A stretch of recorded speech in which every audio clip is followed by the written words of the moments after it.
There we are. Hey, everybody. Larry Powell here, your your host for Studio HFL. It's like I've never spoken before.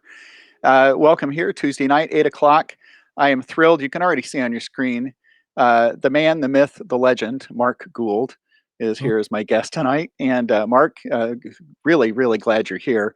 Um, but before we talk to you and all the interesting things that you've done and continue to do, I want to recognize Austin Custom Brass as this month's sponsor for these live events. And of course, this month has been terrific as we started out with Eric Miyashiro. That was fantastic. Let's see who was after that. This other guy. Oh, that's the guy in front of us. Oh, this is out of order. That's fine. This is great. Gabriel DiMartino coming up this Sunday night, 8 p.m. Gabriel's going to be a great guest. And then, of course, last Saturday morning, I had Sergey on, and that and Eric's interviews, along with everybody else's, are available on the YouTube channel. So once the live interview's done, if you've missed it or you want to go back and catch something again, you can always go to the YouTube channel and check it out there. Um, let's see. So again, Austin Custom Brass, Trent Austin. If you guys don't know Trent or his business, you need to, well, you can't miss him on social media. He's everywhere. And Trent's a great guy. You can, of course, go to austincustombrass.biz. Contact me if you need more information on that. Let's see. One other thing here. Mark, I don't know. You might like this. These are some shirts I came up with recently. oh my. And yeah, it says, "We will not be silenced." This is the World Trumpet Force, the WTF. World Trumpet Force. I like that. Very good.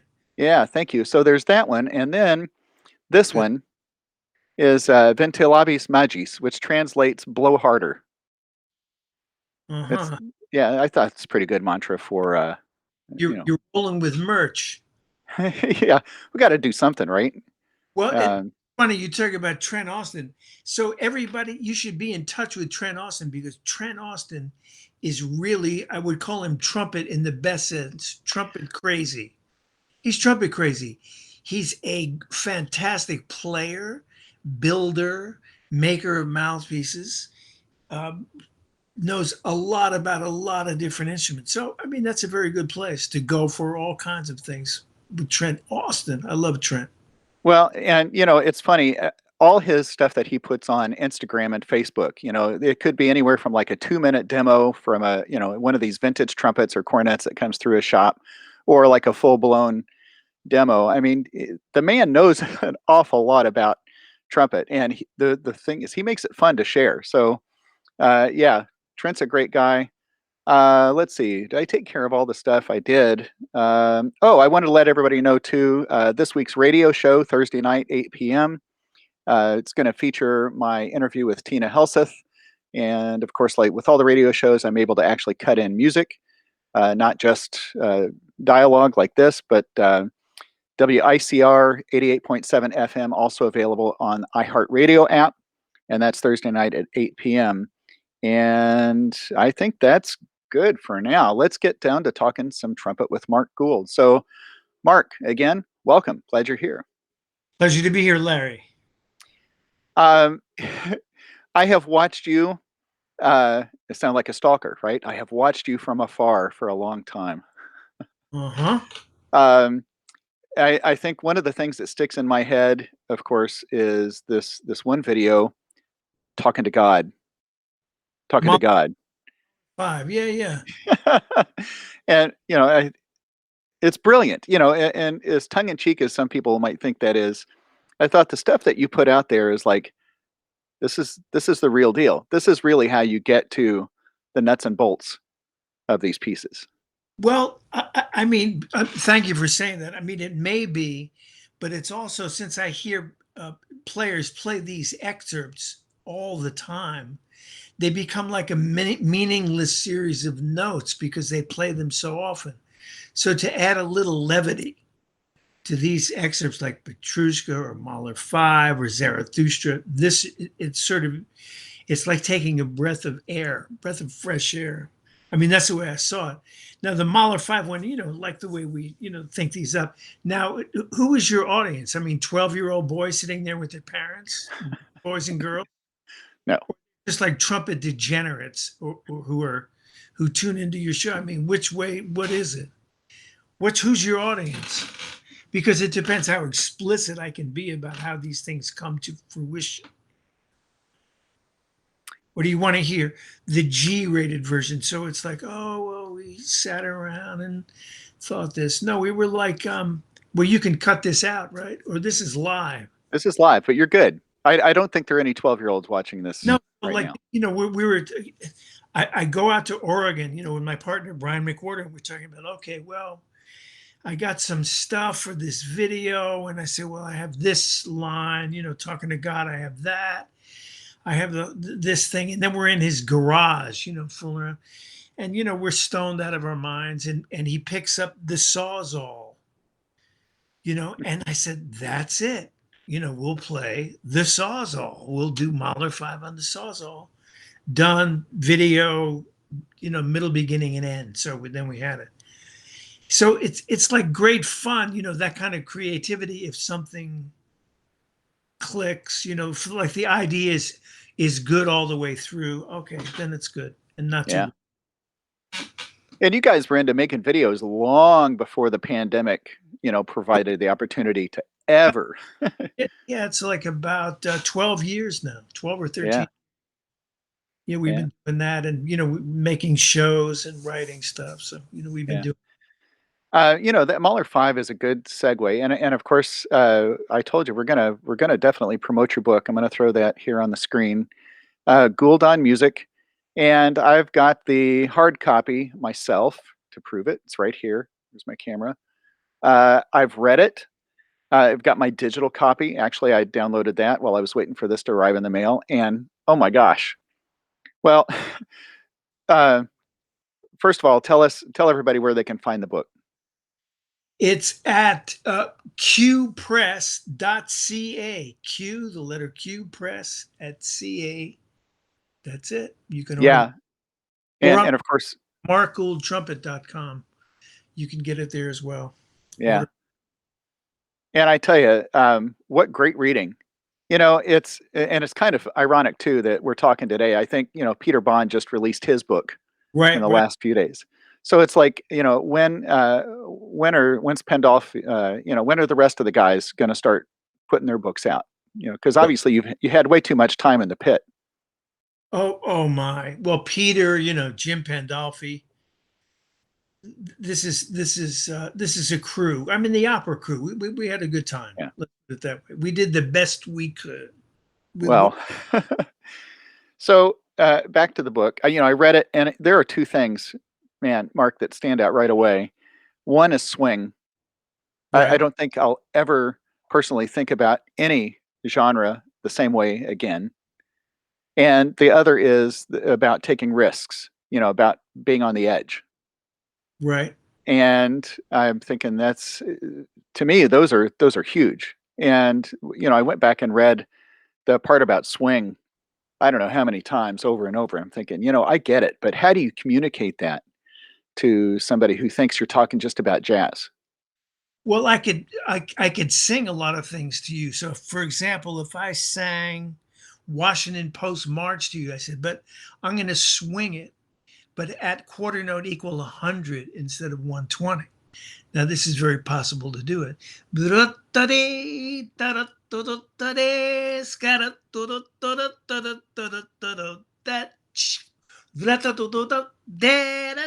So I can get it in sort of a pocket there. Or else I could play it faster and play it on top of the time. But it's just a question. I would practice singing the things. So I could sing any passage to you anyway, because I could hear it a lot of different ways. But it's basically when you look at a piece of music, right? You look at it and go like, oh, right, it looks like it goes like this about this fast, right? You evaluate that. Like yourself, you look at a piece, and it's like, well, it looks like it could go this fast Hmm. to work for me. It worked for me or work for the tempo. It's always flexible. You can hear things at many different tempos, that sort of thing. And I mentioned that in the book about practicing things at different tempos. really significantly different tempos Hmm. and make it, Uncomfortable. yeah, and make it sound good at that tempo, not mechanically slower, but sound good at that tempo and really get it to be musical. And that also will change the way you think about a lot of things. If you Where hear, did where did you come with? When did you come to this idea of using the word swing to attach to that? well, I mean, this Duke Ellington don't mean a thing if it ain't got that swing. That applies to anything, right? I mean, Yeah, but I mean, how you came to applying it to classical music. well, I've always been told that by players I respected. Hmm. There was a flute player in the Met, Jimmy Politis, when I first got to them. Man, he would say that, very erudite man. And he would say that. He says, don't mean a thing, but ain't got that swing. That's about Mhm. Mozart for sure. Or Baroque music. I mean, if it's not swinging, I mean, I don't really, it's not that interesting. It could be correct, but if it has you're really playing the groove hard. I mean, this is fantastic. Well, and we've all been in performances like that where it's like, oh, the band is rocking. It's like sort of in a place where that's right. It feels good to everybody. Everybody's feeling good and feeling it. Doesn't happen all the time, but it can happen Um, you think audiences pick up on that when something's in the groove, when something's happened? immediately. Immediately. Look at live performances of a group like Queen Hmm. with Freddie Mercury. It's like of that genre of music. And, I mean, it's not my music. It's, after my time, but I would go back and listen to this because I was talking to Gaunch, and Gaunch is a big Queen freak, Thomas Gaunch. Yeah. And he's of that age that he grew up with that. I didn't grow up with that. So I said, all right, I'll check it out. But watching Freddie Mercury, the swing of that whole thing and swinging with the audience, oh, yeah, genius, great. In classical music, you'd take a singer like Cecilia Bartoli. Be So, still my heart, right? so Cecilia Bartoli, she could do all the Rossini. She would sing Rossini at the opera, the Met, or on any of her records. And you don't need a conductor because her groove is so hard and so swinging and perfect that everybody, you can just stand there. The conductor doesn't really have to do anything. It's like right in a pocket, and she gets it right there, right on the top of everything. So You that's a know, she looks like she is just enjoying every moment on stage too.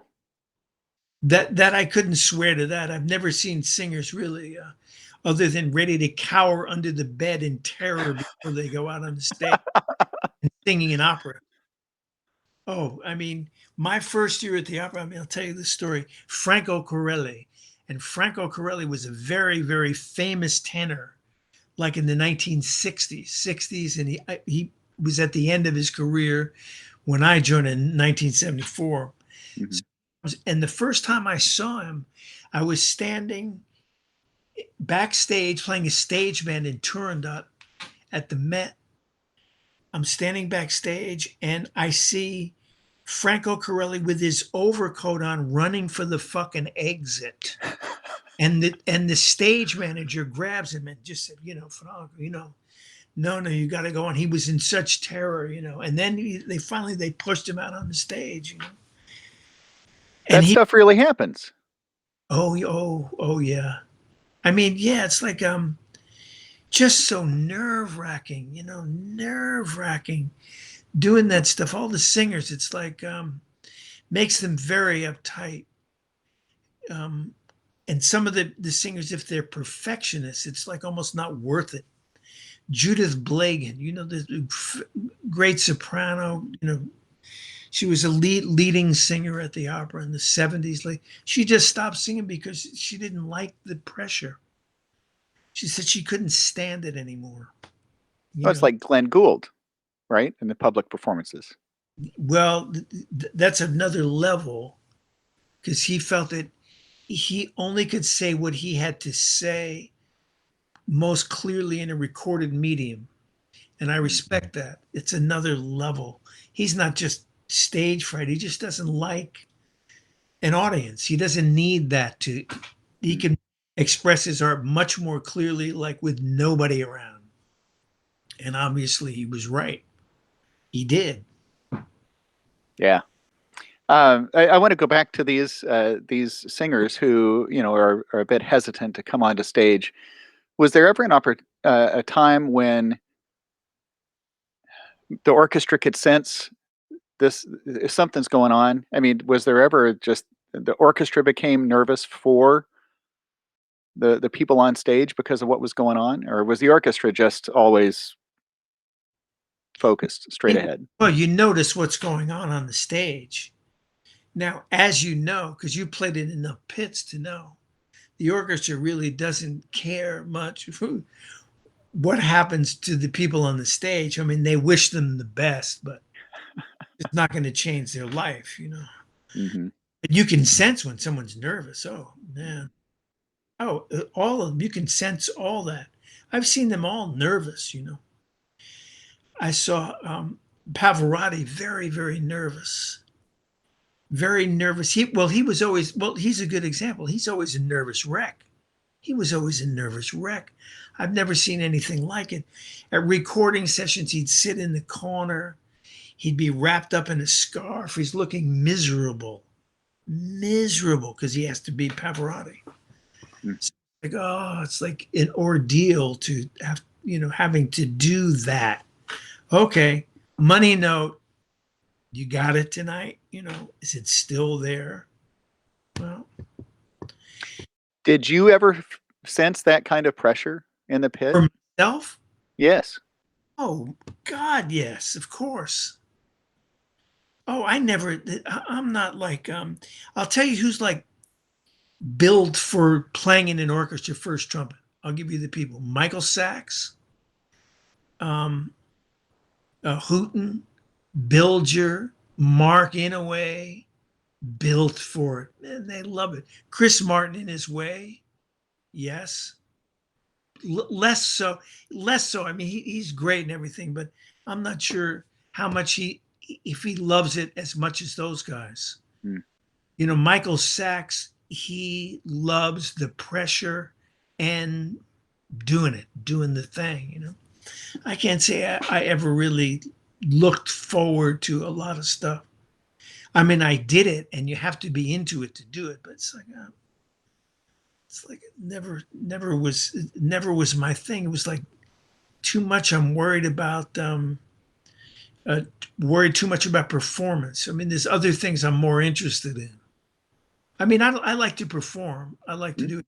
Playing in the orchestra was less fun than other kinds of performing, I got to tell you, because of the pressure. But I mean, and I talk about it in the book, a pharmaceutical orchestra.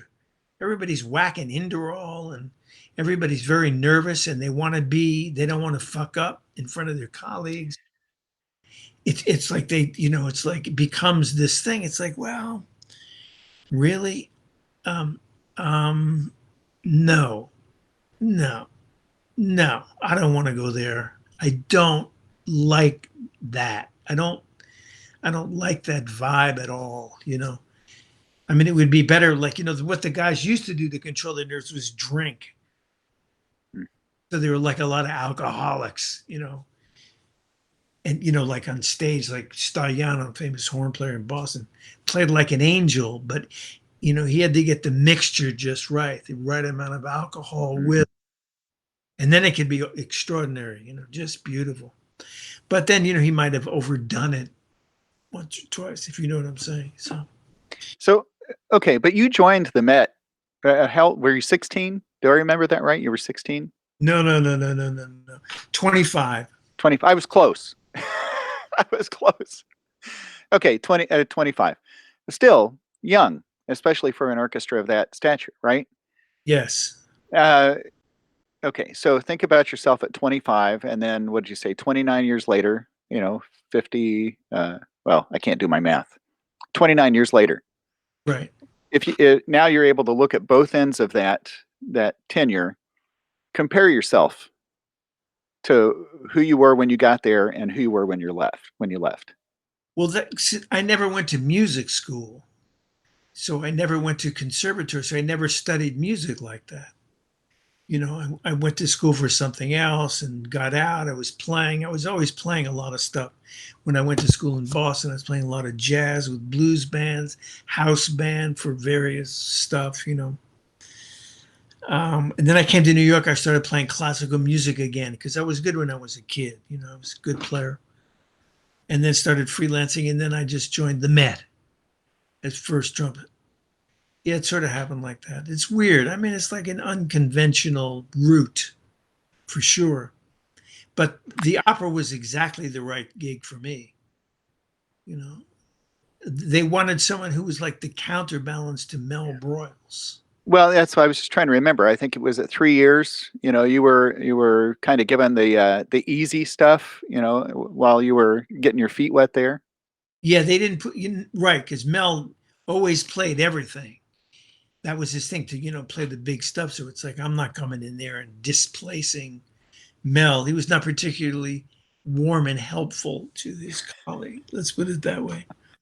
But that was fine. I just had to learn the Yeah. gig. So my education came really at the opera of like really studying and learning and watching, some really great conductors and listening to great music and listening to everything, just sort of drinking it all in. That was my music school. And then I sort of had to get the playing thing right, learning, well, what's the trumpet supposed to do in the opera? What's the job? What am I supposed to do in these different pieces? And that takes a while to get that. That takes a while. Really, that takes a while. Okay. So at some point, right, all of us who are playing an orchestra, we get comfortable enough to the point to where somebody steps on the podium and we're thinking that's not how that goes, right? and it, and sometimes we actually say it out loud. I'm just talking about a friend I have that sometimes opens his mouth too much, in a rehearsal. Right. You should, I'm just thinking in your experience at the Met, anybody ever step on the podium where you're like, I don't want to play it that way. That's not the way it goes. Well, that's interesting you say that. I would say most of the time, the conductor will choose a tempo that's like a little weird or very difficult. But um, the more I came to understand, if the conductor was competent, if they were competent, I'd say, well, all right, I'm going to try to hear it his way and see how he's conducting. Okay, I'll put it here. Maybe he'll like this here. And Mm. as I got more experience, then they were fine with that. They actually appreciated that, where I could anticipate you want it on top of the time. You want to like go ahead a little bit here. I'm sensing if I can steer the boat in a way Mhm. that makes sense to the whole thing. Mhm. But yeah, I mean, in freelance conductors, oh my God, yes, they tell you make a metaphor, like someone will, say, well, it should sound, like walking in a field, and it should, or something. It should, the sound should be some shit. And then it's like, well, I mean, you just sort of like, what are you doing? Gee, that's not, what? Well, Mhm. but orchestra players, they think that the conductor's the enemy. And All of them. well, yeah, Hmm. generally speaking, if it's your boss, and there are some, I've always had good bosses. Hmm. Jimmy Levine was a great boss. He was really a great boss. Hmm. Real genius, musical genius, great boss. Hmm. Very demanding, but he was cool. He didn't really go after anybody. Hmm. Never saw him do that. Hmm. And he kept his cool, but he was demanding. So you mentioned that you conduct. When you first got the opportunity to stand on the podium, uh, where was your focus? Were you just on the music, or were you thinking, I'm going to do it my way finally? What was your intent? Well, no, I have what I was saying to you before we came on. It's like someone memorizes something and it's in their head, they're hearing it, Hmm. but they're not taking into account who's in front of them and how that works when you're doing it with someone else. So that took a while. Hmm. At first I would conduct and I thought everybody was playing late, but it was the way I was conducting. I wasn't I wasn't sort of going and I was not able to get things rolling easily. With more experience, then it becomes quite easy. Hmm. To get something to move along. You Hmm. can get that to go easily. How to do that, how to anticipate that. But yeah, I'm writing now about conducting, and conducting. It's like the best job in the world. They get paid way more money than the musicians. And you imagine, you drop your arms and this voluptuous sound envelops you, and you think you are a god because this angelic outpouring, you think you have something directly to do with this at a certain point. So you feel that you are actually doing this, you are making this sound, and it's going from God's brain to your heart, and you live for art, that sort of thing. Right. So, but it's the most fun. I mean, conducting is a lot of fun. Well, I I mean, remember the first time I stood on a stage, to do that. I've had a few opportunities, and that first time that sound, right, just kind of washed over you. It's like, uh, it's invigorating and stimulating. I mean, it's yeah, it's now I don't want to do that all the time. I really enjoy playing, in the back row. I enjoy making music from there, but it really was a fantastic experience. oh yeah, I mean, it's easier than playing. That's the other. Let's be very clear about that. There's no comparison. It's much easier than playing. I mean, you have this guy. What was his name? He was a guy, this amateur in New York City, very rich guy, and he bought an orchestra and he took conducting lessons because he wanted to conduct Mahler two, or one of I think it was Mahler two. So he learned to conduct Mahler two. Right now, he learned to do that in a year or two. Well, how long would it take him to learn to play the first violin part or the first trumpet part? Right. A year or two. So, I mean, Yeah. you could sort of Yeah. I'm still working on the first trumpet part. I'm nowhere close. on Mahler too. Yeah. Well, I'm kidding. I mean, none of these regional orchestras are ever going to do anything like that. Nothing that big. Players, right? Not enough cycles. I think the band's got to be together more often to pull off that kind of rep. Well, if the strings can do it, then everybody else you could just knock it off. I mean, Hmm. you can do it. Hmm. There's no reason that you couldn't do it. Hmm. Now, We're doing. Sorry. Go ahead. if the string section can play it, Hmm. then you could do it. I mean, the wind and brass section most likely could are able to do that just fine. You know, Yeah, except that with these regional groups, usually we have a Saturday morning dress and a Saturday night concert. So you have to play through the program uh, twice on Friday. You have a Friday double and then a double on Saturday. So imagine playing Mahler 2 4 times in 2 days. well, what you playing it in the morning? Is there people at the dress rehearsal on Oh Saturday? yeah. Oh yeah. Oh, so you're playing two performances. So you're doing bang bang four in a row. That's tough. It is tough. That's tough. That's yeah, because you could get a little bit hurt, you'd be a little banged up. Well, the conductor says, on the dress rehearsals, you can take it down and lay out, let your assistant do whatever, and of course that never really happens. We always still go full throttle on there. So, hey, there's a comment here, Andrew Davids. Oh, this goes back to an earlier comment. You said you guys were doing the best you could. I can only dream of being that good. Yeah, Andrew, thank you for that comment. Um, I want to go back. It will take a little bit of a left turn. I want to go back to the book Okay, that sorry. you. No, it's this is good. But I do want to give real attention to this because it's like Whiff Rudd's book that just came out. Mhm.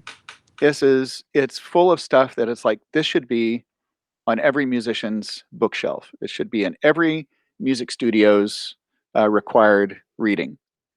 And it's full of experience. I think really that's what it comes down to. It's valuable experience right at everybody's fingertips. Mhm. So how did this come about? Well, I started working on this. I was talking to my friend Alan Colin. You know, Colin lip flexibility. So he sort of lives nearby. He's an old friend. And he said, why don't you write, a book, a music book, write etudes or something. He wanted me to. I said, I don't really want to do that sort of book. So then I started to write this thing in the pandemic. This is great. Now I have an excuse never to see anybody. This is wonderful. For me now, I mean, I don't. Oh, sorry, I don't want to die. I can't see you. Now it's loosening up. It's going to be, I'll have less time. So I had a lot of time. So every day I get up and write. And I worked on it with a former student, Toby Pank, went to Juilliard. Mm. He's now in another field. Great trumpet player, but he's a very literate guy. So I would send him copy, and he would send back some stuff, comments, and so it went through it. It took about 8 months to write it, and Wow. I wanted to include a little bit about me, a little bit about what I experienced and what I learned, over all these years, and then teaching. I taught at Juilliard for 37 years, so and all the great players who came through there, that's a trip. The number of really fine musicians who go through there. And I was good at teaching at that level. That was a good level for me. That's good at people at a certain point. Sometimes the less you do, the better that is. You And don't. it's interesting you say that because I've talked to Ben Wright, I've talked to Brandon Ridenauer, and you have come up in the interviews about the way those lessons were structured, and it doesn't sound like any traditional university applied experience. I mean, it was, and I think Brandon, this might be. Tell me if I'm wrong on this. Brandon said there were some times where he would just come in, like you would just talk Oh your yeah, way through, right? No playing. yeah. But you see here how Brandon Ridenauer plays the trumpet. He played the trumpet like that. So um, I have no comment on his trumpet playing that wouldn't be damaging. Hmm. I mean, if I say, well, I think you should sound like this, well, no, he doesn't need to hear that. No. Sounds pretty good. He has, he's at the point where he's chosen to play like he plays. Hmm. I mean, And it's we might terrific. the swing of something. We might talk about the phrasing of something, go back and forth. I mean, like that. But Hmm. you know, trumpet basics. Yeah, we would talk about trumpet stuff. Like, well, like an exercise? Let's say, take an exercise. How would ask? How would you practice this exercise? How are you practicing it? Let me hear you play it. And I'll say, well, I hear that you're doing this here. Maybe this could be. This sounds like a bump over here. This is, I don't know. What are you hearing? I'm feeling. You feel that? Feel that? We go back and forth. I'm not saying with Brandon, but with other people. Sure. Ben Wright that's a different story, with Ben. You know, Ben Ben he was auditioning for orchestras for like I don't know, it seemed like 50 years. He would keep auditioning. He would be in Washington, then Chicago Symphony, then he goes to Boston, but he would always win. He'd always win the auditions. And then he ran out of auditions, and I think he went completely crazy. He's stark raving mad naked around Symphony Hall in Boston with his trumpet, No, it's a joke, It's for Yeah, my of course. I'm going to see Ben tomorrow, so I'll tell him you said that. like that I said that live that he's been running Oh around. yeah, it's there for all posterity. Hear that about Benny. And, David Wolf, a friend of mine and a former student, a trumpet player here in Indy. Of course, I think I introduced him to your Mahler 5 Right, video, so he's making a comment there. Hey, David, welcome. Glad you're here. David just shows up to all these things. right, He's another trumpet nerd.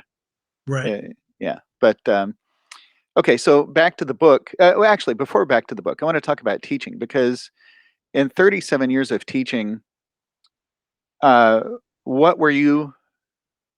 What teachers of yours were you channeling? What experiences that you brought from your well, I'm trying to think.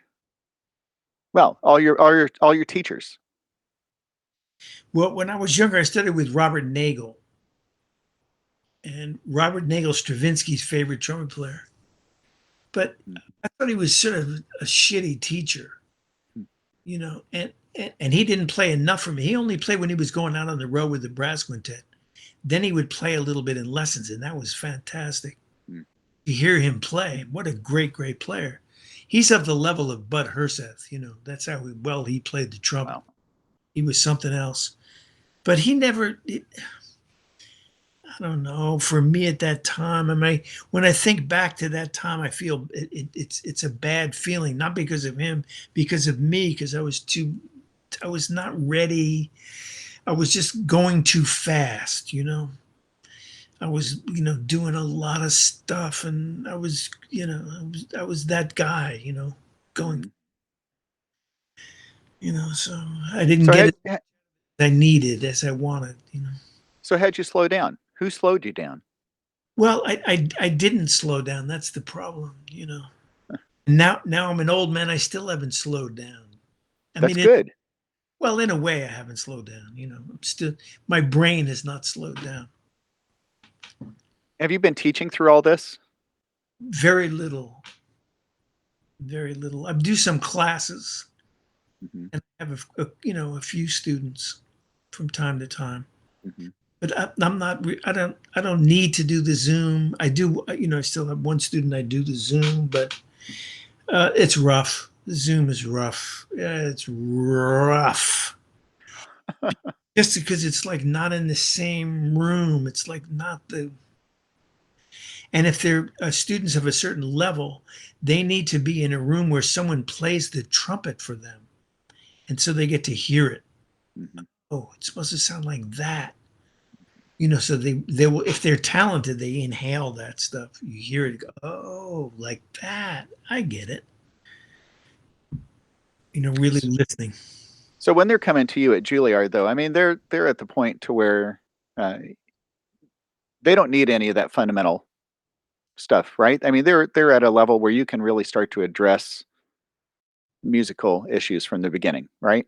Well, I'd say that's not altogether true because when you get to a certain level, then fundamental practice, you see the profundity of simple exercises, Mm. of really establishing simple exercises. So I would say there's a lot of discussion about that. Really, a lot of discussion about working scales, how to, how are you doing this? You're working your arpeggios, being able to play up and down, up and down. I mean, that's sort of it, isn't it? Right? And then sort of like to hear a sound where it's like, oh, that sounds like it's in the middle of the sound. Hmm. It's not, flat, or it's like sort of everything sort of working, your tongue, your position, it's sort of going, it's like a Hmm. going coming out of you. Hmm. So I think that yes, and Tony Plogue talks about this, about the profundity of simple exercises. But that doesn't come when someone's 18. When Right? they're 21, 22, they can do that. They can do that. Now, I'm not sure. Like I know Phil Smith, his father would rap him on the knuckles. I think if he made a mistake, but that was like a rough thing. And I'm not sure what Winton did, but they made Winton practice. I mean, it was like practice time. You Yeah. know, so they had that discipline very. Hmm. But of course, I mean, look at the talent. So So, are you practicing these days? well, I threaten to some days. I mean, I try to play a little bit every day, but I'm not really practicing. I'll play through a couple of tunes, maybe Hmm. play a scale, just to keep it on my face. But I'm not performing. Hmm. If I go to perform, I play a tune or something. It's not. I'm not going to play the Tomasi concerto with the Brandenburg. right. Those days But are. you're not retired. I mean, you might be retired from the Met, but you still intend to play and teach. Yeah, some. I mean, not you play, teach, be involved in music with projects, producing, blah, blah, blah, blah. Yeah, Mm-hmm. I'm active, as an artist. Yes. Yeah. I would say, I still make videos. I made one this year called Oh White Boys. I wrote the lyrics, little trumpet on that. I play and Yeah. sing.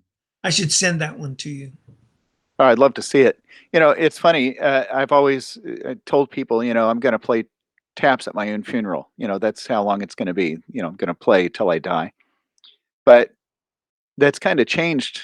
I didn't realize that my own goals were going to evolve.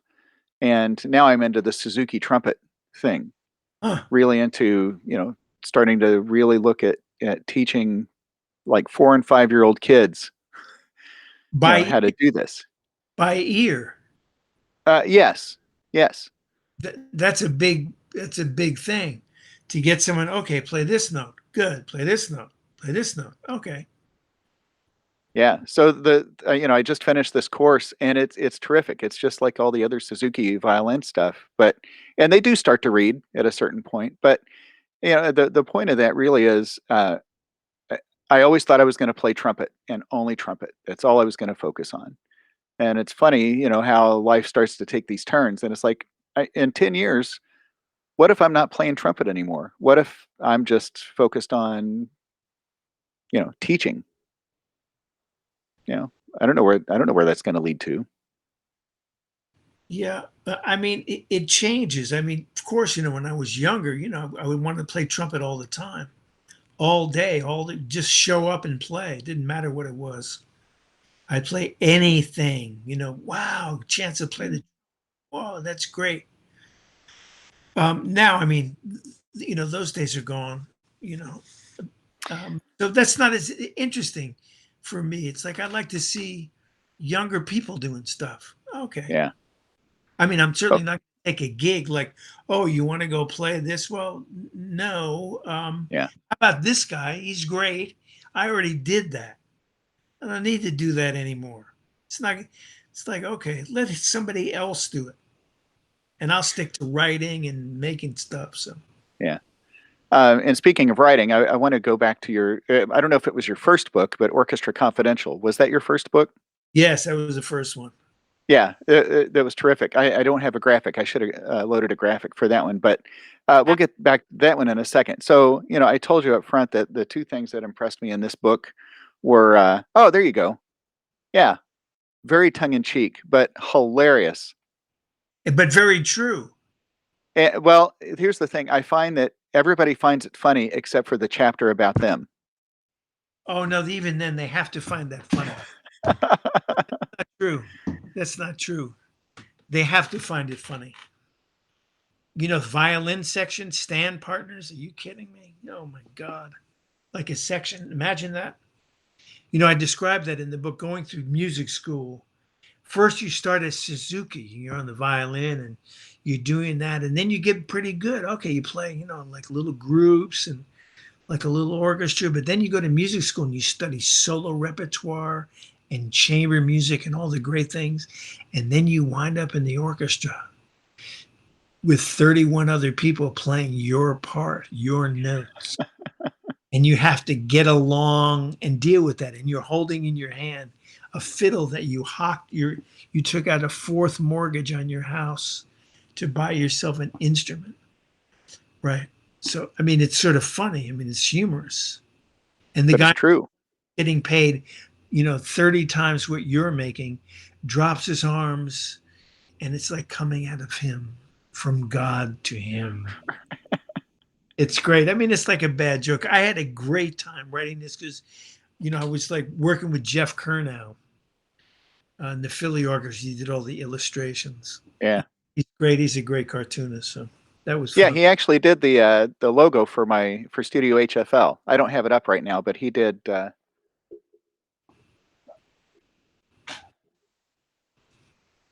my logo for me. Oh, nice. That's Yeah, nice. Jeff's a great guy. Um, Yeah, well, my wife is a violinist. I can't remember if I showed her that section in that book, but I may have to let her read that again and get her reaction. Really pay attention this time. Yeah, I'm sort of offended that, you haven't bought a copy specifically for your wife, through. I did. I've yet to gift it to her. That's just the thing. I've got to. Yeah. Yeah. Okay. Back to this one. Risk. Talking about risk, and maybe I heard you even say this on another podcast. You're just talking about how you listen to trumpet players these days, and everything just sounds good, sounds safe, right? But it's like, Well, where's I where's would, the edge? well, I wouldn't say it's the trumpet players. It's like the level of playing in orchestras now is just beyond the beyond. It's so good. Like in all the sections, all the way back, everywhere, it's always really good. So I figure if they play that well, and they didn't play that well 50 years ago in the orchestra, they couldn't play it wasn't as all the way back through the section. Mm-hmm. Everybody couldn't make it. But in that, it's like sort of contained. I always feel like going to an orchestra concert, it's a little too contained. I would like it way less contained. That's all. So it's not like individual player taking a risk. Well, on the trumpet, you sort of have to, calculate the odds. I mean, you can take a risk, but it's like, maybe not that one. You're not feeling it this time. Mm-hmm. But yeah, I mean, yeah, it's good to take risk. Mel Broyles took risk. He would do stuff. Bud Herseth would take risk like the trumpet was going to break. Sax plays more like that. It's like more in that style. I love it. You know. So I think I heard this part on a podcast, one of your interviews, but yeah, you would listen to people coming into Juilliard, right? Right. And you could tell if they could turn a phrase, right? You could tell immediately whether you were going to take them or not For me, yeah, that was for interesting. yourself. Yeah, I mean, there are other players who came in like really great and athletic, and you had to take them. Maybe they'd be less interesting to me, like sort of. But I feel like when I was there, it was like, for the end of that time, the last, I don't know, 10, 15 years, when Ray Mace is there. Ray Mace is a chamber musician, and he's also interested in someone. "Oh, okay, can you turn a phrase?" I mean, if you could, I don't really care if someone 18 could bang out the Honegger and Trotta. I mean, it's not. I mean, okay. I mean, a lot of people get hurt Yeah. practicing Honegger and Trotta. They get hurt. It's like, what are you doing? Like figuring out how to do that. You know. Well, you know what I mean. You must Yeah. see. You must see it. You talk about Uh, the man who plays in the Muncie Orchestra, the farmer. oh, So yeah. right, if he said, okay, you have to learn this, the Honegger and Trotta, he could come back. Maybe he wouldn't be able to play after that. His playing would be all messed up. He could be. I'm not saying. Hmm.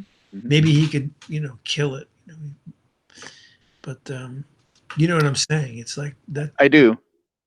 One of the cool things, of course, about YouTube is, you get to listen to great performances, but you also get to watch. And one of my favorite people to watch these days, of course, is Hookon, coming out with all the Charliers. And of course, I love the way he plays. I love the way he sounds, but I like watching him too. It's like, oh, that's what efficient playing looks like, right? I mean, it's just, he seems relaxed, everything flows. I don't know if you would agree with that. You don't have to agree with that, but that's the How could value to me of YouTube, being able to see it. I not agree with that? You know what I mean? I mean, if you see it, it's like, well, okay. I mean, I couldn't stand up at any point in my life and play one Charlier Etude after. And the other guy's Jim Wilt in Los Angeles. Oh, right. And then other things that I've heard, I said, wow, what's his name? The guy in somewhere in Eastern Europe. can't remember his name. Just beautiful, beautiful playing. Mm. Wilt, knocking out one etude after another. So I mean, and I've told him this that I actually hate him for that. Like a great jealousy and envy. Yeah, yeah. Um, Pink Baby Monster. Yes. Where'd that come from? Well, this is our 20th year of existence. Congratulations. We're doing a film this summer. It's like a retrospective. We're going to go through that.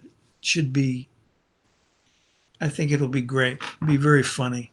We're looking forward to it. So we're meeting out there in Oregon. We're going to spend a couple of weeks doing this. So, but Pink Baby Monster started on September 9th, 2001.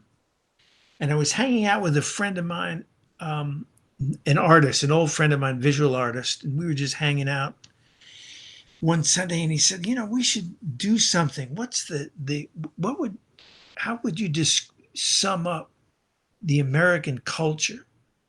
And he said, well, I think maybe Pink Baby Monster, this baby who's like naive, voracious, insatiable, spooging all over the world. This, right? And then 2 days later, they fly the plane into the World Trade Center. Yeah. And everybody reacted. Most people, how could they do that to us? America, we're so good and innocent. Well, there's a lot of American soldiers and military stuff going on all over the world. So you could see how someone may take a little bit of, be very resentful of it. I'm just saying. Mhm. That's why they're naive. Really? America is freedom and goodness. And, well, okay. I mean, maybe if you lived in Yemen, you wouldn't say that. Yeah, a whole different Maybe perspective. in Serbia, you wouldn't say that, Mhm. or if you lived somewhere else in Central America, you wouldn't necessarily say that. There's Mhm. the good and the bad. In any case, so at that point, it became very serious. So then, because I was getting annoyed that people, well, don't you understand Pink Baby Monster? It's like, you get it. Someone, wanted to do something harmful to us. They committed a mass murder, you know. And then so then Pink Baby Monster started. We recorded an album. We made an album which I think is where is it? Somewhere. What would you call that style? Well, it's like, it's shining. It's There you shining. go. Yeah.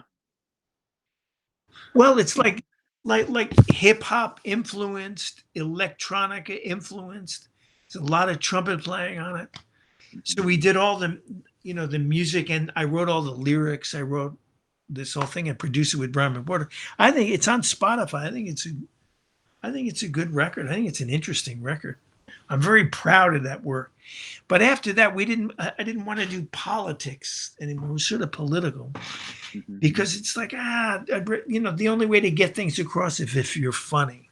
If it's funny, people will look at it. So you're not banging someone over the head with it. Not that I think the record was banging anybody over the head with it, but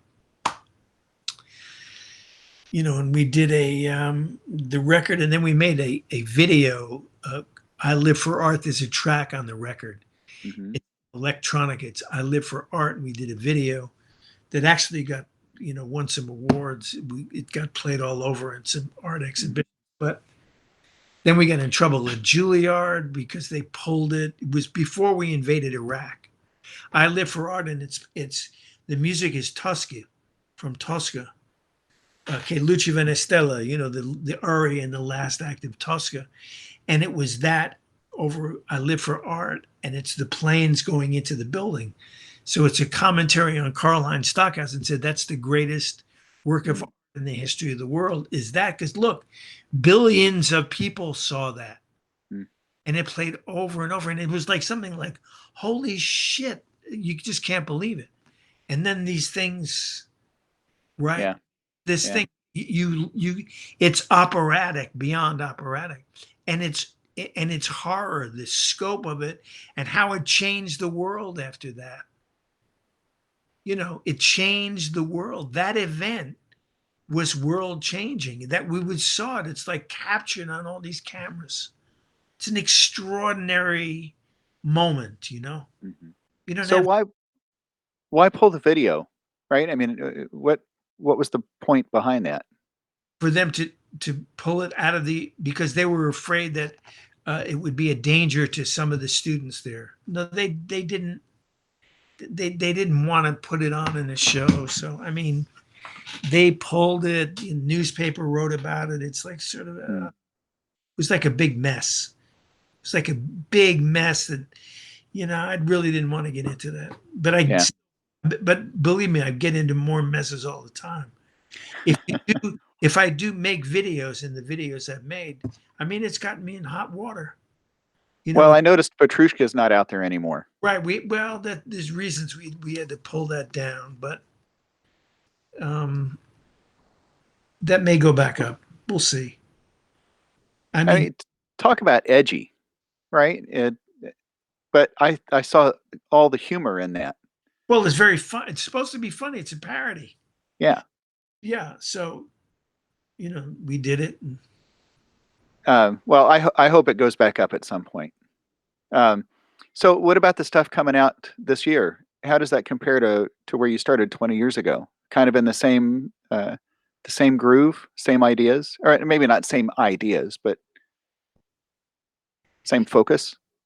Um, well, I did one old white boys, Hmm.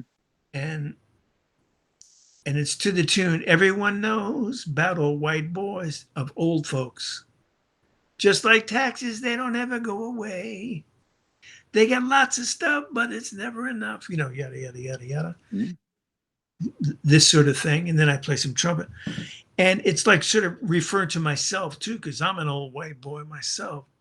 Now I'm an old man, so I think it's very funny because look who we got. We had Donald Trump and Joe Biden, Bernie Sanders, Nancy Pelosi. Everybody's 80.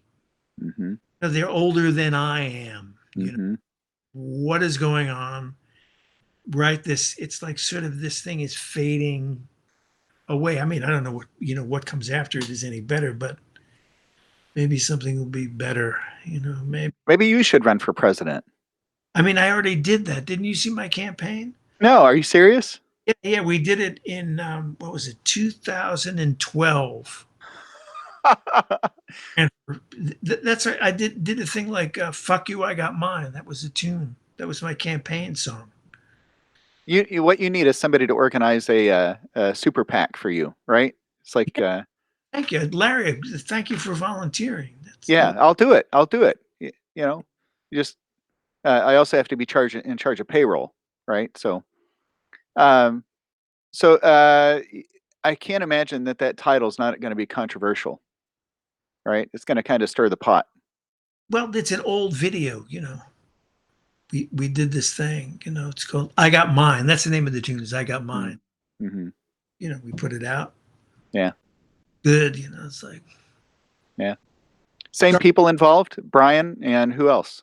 Brian, but there's a cast. The what's that group of the four horn players called? Genghis Barbie. Never Genghis, heard of him. these four women who played the French horn, and they were in it. My son Sam was in it when he was like 12 years old. He was in it dressed just as I was in a white suit, Hmm. mini me. So we did that video. I got Yeah, mine. I like that one. yeah. Um, is your son still a musician? Well, No, maybe you didn't say he was a musician. You just said he was in the video. Is is he it? a musician? Well, he plays. He's a good pianist, Hmm. but he's just finishing Harvard. He's going to MIT for a doctoral program in computational biochemistry.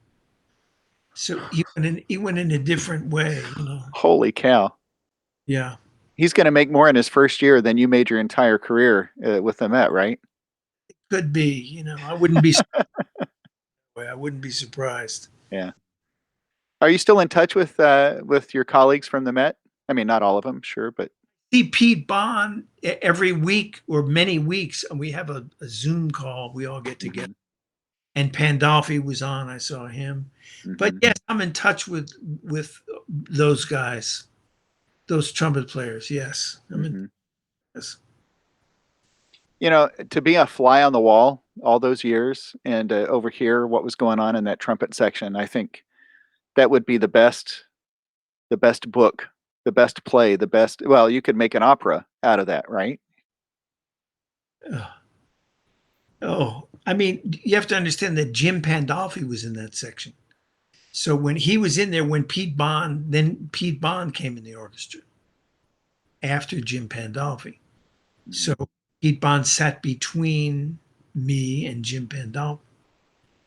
So that was an education for him. It was very funny.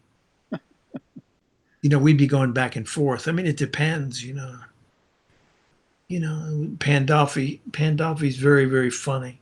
But every time I speak to him now, I said, Jim, got to get this out of the way. You're the greatest trumpet player on earth. Okay, now we can talk. I always tell him, you're the greatest, man. You're the greatest. Yeah, thanks, Mark. Thanks, Mark. Was that prerequisite for actually being able to have a conversation? Well, that's our joke. Oh, okay, I got it, got it. So, well, it's nice to know that you're still well. I mean, active is not the right word for it. I mean, you've been writing this. Has this been selling pretty well for you? Yes, it's actually doing very well. The feedback has been fantastic. I mean, people are really enjoying reading it. hmm You can open up anywhere and just start reading. So it's there's a lot of stuff in there. You talked about on swing. There's stuff on teaching advanced students, on teaching not so advanced students.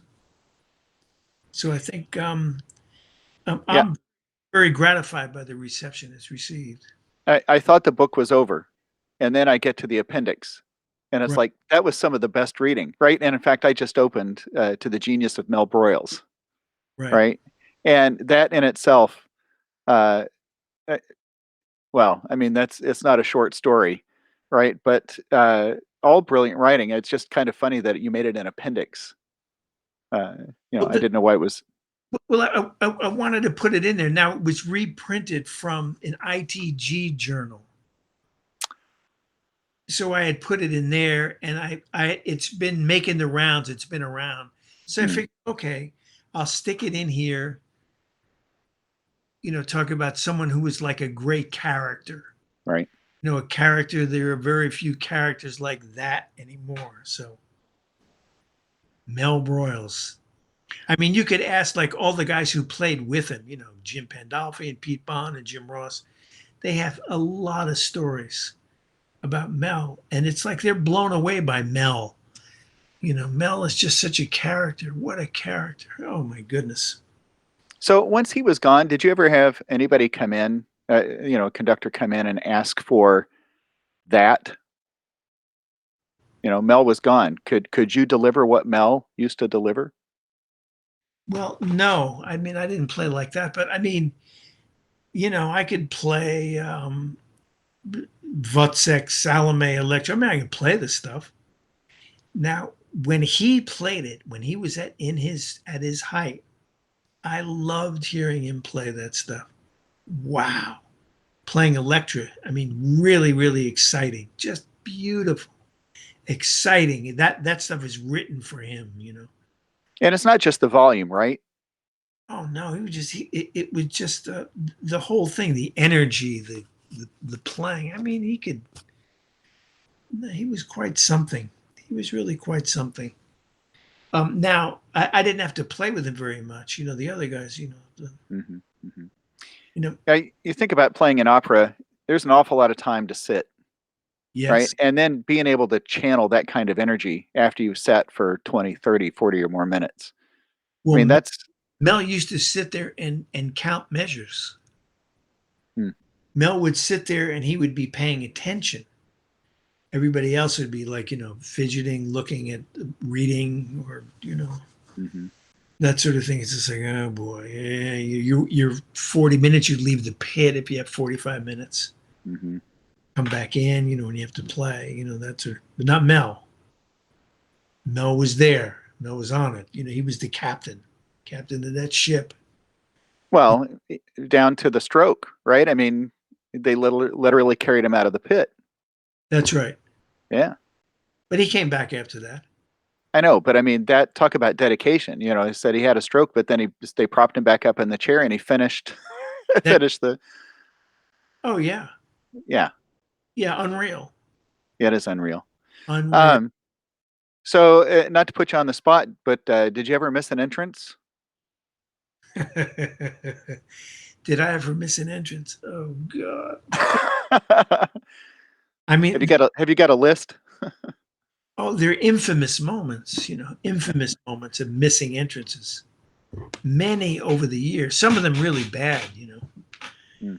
I mean, there was a time when they forgot to call the stage band up to the stage. And we ran backstage. The backstage conductor's absolutely flipping out. Where the fuck are you guys? God damn. Few people, straggle in and maybe play a couple notes. Yeah, But yes, I've missed entrances. yeah. I mean, Oh, it's going to happen. Of course, it's going to happen. oh, it's going to happen. Now, Yeah. the hardest things to, I've never missed an entrance in Wagner. Wagner, you got to sort of, when you play, Wagner is in a certain way the most difficult things to play. Because as you say, you sit there for 45 minutes and then you have to be pulling the sword out of the tree. That's you playing the sword mode of ba bam, bam, ba bam, bam, bam. And it always feels horrible because everything has been going and you're like cold and you're hearing like a sort of a C major chord tremoloing behind you, and it's like, well, you maybe subtly want to adjust to some pitch you're feeling. That was funny. So I mean, it's hard. So Pandolfi asked me, well, how do you prepare for Wagner? He said, what do you practice? I said, the best thing is don't practice at all. Practice very, very little because you have to be fresh enough that you feel you can pick it up and it's going to come out. Notes are going to speak. Mm-hmm. Because you might have to come in and play something very soft, but it's exposed. You're playing stuff that's exposed. Mm-hmm. So it was like that. Don't. I, favorite composer? I'm a big fan of Puccini, but do you had favorite composer that you played over the years? Yeah, I love the Puccini. I loved the Puccini and the Verdi the most, and Mozart. Mm-hmm. The Strauss operas parts I really like. Mm-hmm. I mean, now to listen to him. I mean, I get there. It's a fun challenge to play a Strauss opera because it's like jumping over hurdles. Mm-hmm. It's not like you get to the next hurdle. It's like some awkward thing or like a little interjection that's hard. Mm-hmm. Somebody's like, well, that's not really particularly fun. Frauenschat, the woman without a shadow. That one's kind of fun to play. There's a lot to play, and there's this beautiful chorale at the end of the first act, extended, long, that goes on for a long, long time. It's hard, but it's fun. Nice to play stuff like that. I hear you and Peter talk about, oh, the aria at the end of this or this part of this opera, and I'm thinking, in the orchestral world, it's like we really are two separate things. It's like you could ask me about a Mahler symphony or something like that, and I'd be like, oh yeah, I know exactly what you're talking about. But Right. you guys, it seems like your favorite parts to talk about are not necessarily always the best trumpet parts. It's like, you're talking about the melodic line or the solo, however you want to say it, in the soprano aria here. Oh yeah, the music. I mean, you start to get to enjoy the music. You're in the theater. Hmm. Working in the Met is working in the theater. I mean, over the years, I mean, I got to know all the stagehands and all the people who would work backstage, on and on and on, all the dressers, everybody. It's like a gigantic place, Hmm. the electrical department, this department, this department. And they're all around and they're in the cafeteria yet. So it's like 1,000 people work there. So, there's a lot of people coming in all the time. So you're just one little part of this big machine. Yeah. You're doing your gig. So, Yeah. and everybody knows what they're supposed to do. And it's amazing how well it runs.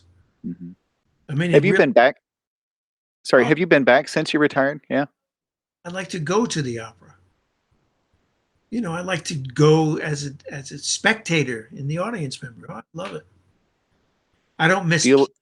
I don't sit there. Wow, I wish I could play that. No, no, Yeah. I'm enjoying the opera, enjoying the Do you? music. Or if Do I you go, let the guys know that you're there? no, no. I mean, I just go. I don't. I'm not hanging out down there. Hey, Hmm. it's enough. Now it's been a long time, so most everybody's gone Yeah. from when I was there. Yeah. But it's great. I mean, it's like the Met. I would think this. We're sitting in the pit, so I'm sitting. That job is like sitting in the exact same geographical location for year after year. And if I went back 100 years ago, when they premiered Tosca at the Met, it would feel the same way Hmm. and essentially in the same place, playing out of the same part, playing the same part. So it's like, oh, okay. So it's like, Rip Van Winkle, go to sleep, you wake up and you're still Right. playing. But it was great. We didn't play, it was not like a Broadway show where you play the same exact thing year after year. But so, things would come in and out of the repertoire. Yeah. But I always liked the Puccini. I loved the Puccini. It was nice. Well, I think I'm drawn to that just because it's so fluid. That's the best way I can describe it. It's just so fluid. It's so. I last year or a couple of years ago, I went to see Madame Butterfly at the Met, and it's a beautiful production. And the music, and the marriage of the music and the libretto is just perfect and genius. Mhm. Beautifully written and orchestrated. Beautiful tunes. It's just man, it's like very, very high level stuff.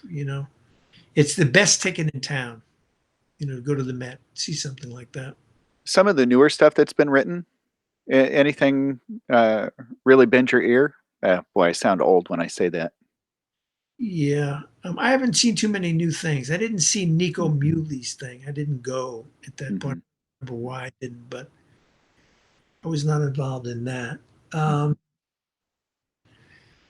what else? No, I mean, there were some things I saw the Nose. They did a new production of Shostakovich's Nose. I didn't care for that so much. Mhm. I Mhm. didn't like the production. I think the music it goes on too long, but they should So we appoint me music director. I'll do it. well, there may be an opening at some point, right? Oh boy, Yeah. Yeah, but, yeah, I know that's, I don't think you'd wanna show up for all the extra rehearsals, right? It extrovert wouldn't it be fun just to show up there for the performance and do the gig, right? as a player. Well, as or a conductor, I mean I mean, to come hold and conduct the opera. yeah, That sounds like a great deal of fun. Me, okay, that would be tough. Now, a symphony orchestra, that would be fun. That's much easier. Opera, you actually have to, you know, keep things oh, going. yeah, yeah, Able to coordinate the stage in the pit. You actually have to do a job. right, Symphony, not so much, not as yeah. much. Uh, we'll wrap up here, but, Brandon Ridenauer, his dad, Rich, piano player, um, they came and one of the regional groups I play with, they were doing a performance. Well, it was a time when we had just moved our downbeat from 8 p.m. to 7:30 p.m. Oh boy. So 7:30 comes and our music director is not even in the building. And so Rich just stands up. They come on out And he stands up in front of the orchestra, and off we go. And about halfway through the tune, our music director walks onto stage. Of course, big applause. Big smile on his face, and of course, everything was fine. But yeah, you're right. Yeah, that could happen. You walk in cold, or anybody really could start the anybody could start the bus and start driving, right? Yes, they could. Yeah. And you could conduct an opera at the Met if you didn't know what you're doing, if the right personnel was there, people who knew Hmm. the tune. Yes, you could do it. But it wouldn't be easy. Like if you had to go in at sight read at the Met, something like Tosca, that would be tough. If Yeah. you were a player, because everybody knows it, you don't. All the little subdivisions, and it's very confusing. Yeah. I'm sure I would step in every hole. Yeah. Hey, So, hey, Mark, this I know we kind of bopped around on different things back and forth to the book and whatnot, but I think we covered some really cool stuff. I feel like got to know you a little bit better. Looking forward to some of this new stuff coming out too. And you've got to send me. When's it coming out, or is it already out? The Old White Boys. yeah, that's already out. I think it's on YouTube. I think it's on YouTube. Old White. Okay.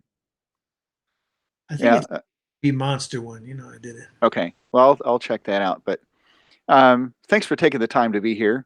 I really appreciate it. Great pleasure. I enjoyed it. Yeah. So hang on for just a second. I'll wrap things up here. Um, so everybody that tuned in and is going to listen to this after the fact, thanks for joining us. Of course, this interview as well as the others in April, uh, sponsored by Austin Custom Brass and Trent Austin. Be sure to check them out. Oh, we got a couple of late comments here. Joel on trumpet, this was excellent. Noel Tredick Gosling, stellar interview, enjoyed it immensely. We string players love Puccini also. Uh, Noel Gosling, you may know Dan Gosling, Chop Saver. Right, I right. Yeah. So thank you, Noel, for your comment. Joel on trumpet, Bobby Haggerty, David, Andrew. Thanks for watching, chiming in, tuning in. Let's see. Anything else? Go to studioHFL.com if you want to subscribe to the newsletter. And the next live interview is this coming Sunday night, 8 p.m. with Gabriel DiMartino. That should be a lot of fun. And thanks again to our guest, Mark. And we'll see everybody around.